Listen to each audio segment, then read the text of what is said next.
Assalamualaikum warahmatullahi wabarakatuh. Hai teman-teman, apa kabar semuanya?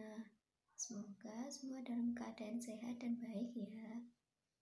Di era pandemi seperti ini, meskipun kita tidak bisa melakukan perkuliahan secara tatap muka, semoga semuanya bisa berjalan dengan lancar dan ilmu yang kita dapatkan bermanfaat. Alhamdulillah, pada kesempatan kali ini saya, Binti Halimah Sa'diyah dari kelas BKI 5A, ingin menyampaikan sedikit materi mengenai kepemimpinan. Pemimpin adalah individu yang memiliki kemampuan serta memanfaatkan kemampuan tersebut melalui sikap dan perilaku yang mengarahkan dan memotivasi individu ataupun kelompok untuk mencapai tujuan organisasi melalui kesatuan pemahaman dan kerjasama. Pemimpin berhubungan dengan kepemimpinan yang meliputi penggunaan pengaruh serta semua hubungan dapat melibatkan pemimpin. Sedangkan kepemimpinan itu sendiri adalah pengalaman manusia secara emosional dan rasional. Kepemimpinan meliputi perilaku dan pengaruh berdasarkan atas alasan logika, inspirasi, dan keinginan. Artinya bahwa seorang pemimpin dalam mempengaruhi anggota-anggotanya untuk mencapai sebuah visi terkadang harus menyesuaikan kondisi organisasi. Tidak hanya berdasarkan rencana yang sudah tersusun dengan berbagai pertimbangan secara rasional. Jadi, kepemimpinan yang baik bukan sekedar kalkulasi dan perencanaan. Walaupun analisis rasional dapat mengembangkan kepemimpinan, melainkan kepemimpinan yang baik itu menyentuh perasaan pengikut dan emosi memainkan peran penting dalam kepemimpinan. Dengan demikian, maka seorang pemimpin harus bekerja sama dengan anggota-anggotanya untuk mencapai sebuah visi yang ingin dicapai. Adapun syarat-syarat menjadi pemimpin yaitu sebagai berikut. 1. Elit masyarakat, yaitu pemimpin memiliki kualitas pendidikan atau ilmu yang lebih tinggi dari yang lain. Tidak jarang juga memiliki status ekonomi yang lebih tinggi. 2. Kualitas fisik, yaitu pemimpin memerlukan kesehatan fisik dan jiwa yang prima dalam memimpin sebuah organisasi. 3. Kualitas psikologi.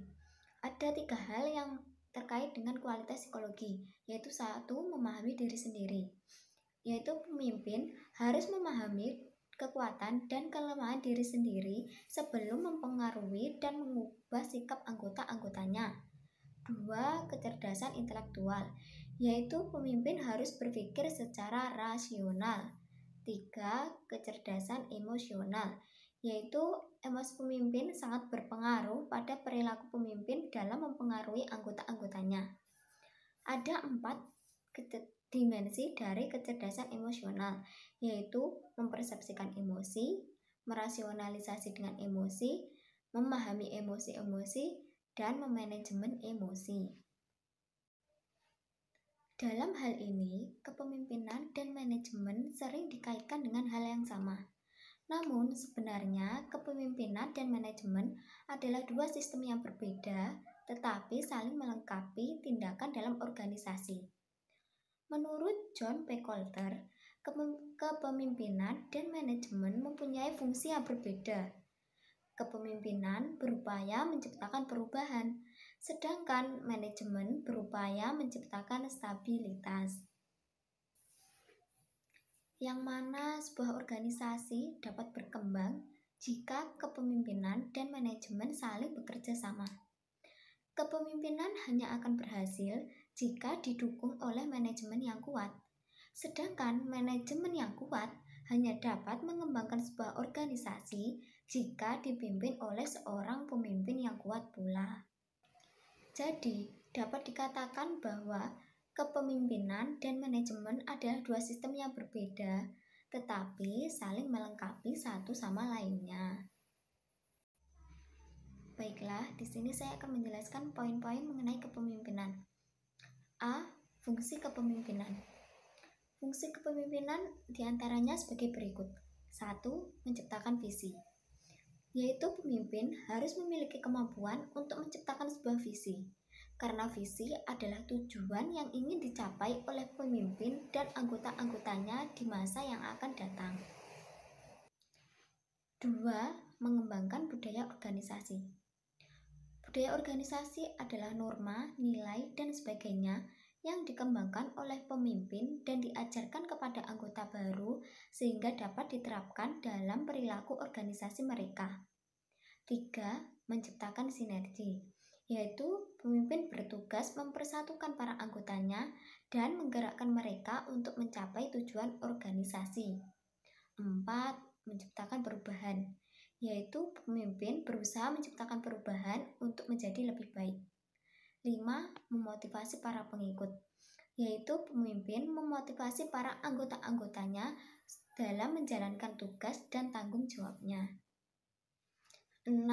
Memberdayakan pengikut, yaitu pemimpin membuat seseorang yang tidak berdaya menjadi mampu dalam meningkatkan kemampuan yang dimiliki. 7. Mewakili sistem sosial. Sistem sosial ini tercermin dari sikap dan perilaku pemimpin itu sendiri. 8. Manajemen konflik, yaitu pemimpin harus bisa mengontrol emosi-emosinya agar nantinya tidak terjadi konflik antara anggota dan pemimpin. 9. Membelajarkan organisasi, yaitu pemimpin berusaha mengembangkan organisasinya secara terus-menerus agar dapat berkembang menjadi lebih baik. Yang B. Karakteristik kepemimpinan. Seorang pemimpin memiliki sejumlah karakteristik yang menjadi ciri khasnya, yaitu sebagai berikut. 1. Terus belajar. 2. Berorientasi pada pelayanan. 3. Memancarkan energi positif, seperti bersikap optimis. 4. Mempercayai orang lain. 5. Hidup seimbang. Artinya yaitu pemimpin bersikap penuh pertimbangan dalam tindakannya. 6. Hidup adalah petualangan, yaitu pemimpin menikmati hidup dan melakukan sesuatu yang baru di dalam organisasinya. 7. Sinergistik, yaitu pemimpin bersikap produk dalam berbagai cara baru dan kreatif. 8. Berlatih memperbarui diri, seperti bersikap terbuka dengan anggota-anggotanya. Yang C. Sumber kepemimpinan. Terdapat sejumlah sumber terkait dengan kepemimpinan. Di antaranya sebagai berikut. 1. Kekuatan berdasarkan paksaan, yaitu pemimpin memerintah anggota-anggotanya didasarkan pada kekuatan, dan ia selalu menggunakan ancaman sebagai hukuman jika anggota-anggotanya tidak mengikuti perintah. 2. Kekuatan penghargaan, yaitu pemimpin memberikan penghargaan kepada anggota-anggotanya dalam menjalankan tugas dan tanggung jawabnya. 3. Kekuatan keahlian, yaitu pemimpin lebih menekankan pada profesionalisme dalam sebuah organisasi. 4. Kekuatan resmi, yaitu kekuatan atas wewenang berkenaan dengan posisi pemimpin dalam organisasi yang dipimpinnya. 5. Kekuatan referensi, yaitu seperti halnya kewibawaan seorang pemimpin terhadap anggota-anggotanya. Yang D. Metode kepemimpinan. Ada beberapa metode kepemimpinan, di antaranya sebagai berikut. 1. Memberikan perintah. 2. Memberikan celaan dan pujian. 3. Memupuk tingkah laku yang benar. 4. Peka terhadap berbagai saran. 5. Memperkuat rasa kesatuan kelompok. 6. Mengembangkan rasa tanggung jawab kepada kalangan masyarakat. Dan yang terakhir yaitu keputusan yang bernilai dan tepat waktu. Dan poin yang terakhir E, yaitu tipe kepemimpinan. Ada beberapa tipe kepemimpinan, yaitu sebagai berikut. 1. Tipe kepemimpinan demokratis, yaitu tipe di mana seorang pemimpin mengutamakan kebersamaan dan kesepakatan dalam mengambil sebuah keputusan. 2. Tipe kepemimpinan laissez-faire, yaitu tipe di mana pemimpin memberikan kebebasan kepada anggota-anggotanya dalam menjalankan tugas dan tanggung jawab. Dalam artian yaitu anggota diberikan kebebasan dalam berekspresi dan berkreasi. 3. Tipe kepemimpinan paternalistik, yaitu tipe di mana seorang pemimpin memandang anggota-anggotanya sebagai anak kecil yang masih memerlukan bimbingan dan pengawasan dalam menjalankan tugas dan tanggung jawabnya. 4. Tipe kepemimpinan otoriter, yaitu tipe di mana seorang pemimpin mengedepankan ketegasan dengan memaksakan kehendak pribadi, yaitu pemimpin cenderung mengambil keputusan sendiri tanpa melibatkan anggota-anggotanya. 5. Tipe kepemimpinan karismatik, yaitu tipe ini sulit dicari referensi dan literaturnya, karena tipe ini merupakan karunia Tuhan yang diberikan melalui pesona yang terpancar dari dalam pribadinya, atau biasa juga yang disebut dengan inner beauty. Jadi tipe ini tidak bisa dipelajari dan tidak bisa ditiru oleh semua orang. Nah, dari materi-materi tersebut ada sebuah kasus.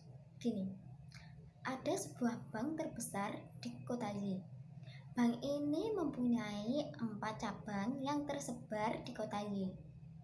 Selama beberapa bulan, manajemen sedang mempertimbangkan suatu perubahan prosedur-prosedur evaluasi latihan. Perubahan ini akan mempengaruhi baik departemen personalia maupun para manajer cabang. Rencana tersebut telah didiskusikan dengan semua anggota. Dan dari sebagian mereka ada yang menentang perubahan tersebut, termasuk si A. Si A ini adalah seorang penentang yang paling keras. Dan akhirnya setelah beberapa jam diskusi dengan para pengelola bank lainnya, wakil direktur bidang personalia yang berinisial R memutuskan untuk mengimplementasikan sebuah perubahan. Dia membentuk dan menyeleksi para anggota satuan tugas khusus untuk mengimplementasikan perubahan dan memilih si A sebagai kepala satuan kerja tersebut. Dari kasus itu, maka dapat dikatakan bahwa R ini merupakan tipe pemimpin yang demokratis. Dia mempertimbangkan pendapat-pendapat dari anggotanya. Ia melakukan musyawarah dan memberikan kesempatan terhadap pihak-pihak yang menentang untuk mengutarakan apa yang ingin dikatakan. Dengan hal itu, R berpendapat bahwa orang yang lebih tahu akan kelemahan perubahan tersebut layak untuk menjadi seorang pemimpin dibandingkan dengan pihak yang menyetujuinya. Hal ini dikarenakan pihak penentang sudah mempunyai sebuah cara atau strategi untuk mengatasi kelemahan itu dan berusaha untuk mengubahnya menjadi lebih baik. Baiklah, itu saja sedikit materi yang bisa saya sampaikan. Jika ada kesalahan dan kekurangannya, saya mohon maaf. Terima kasih. Wassalamualaikum warahmatullahi wabarakatuh.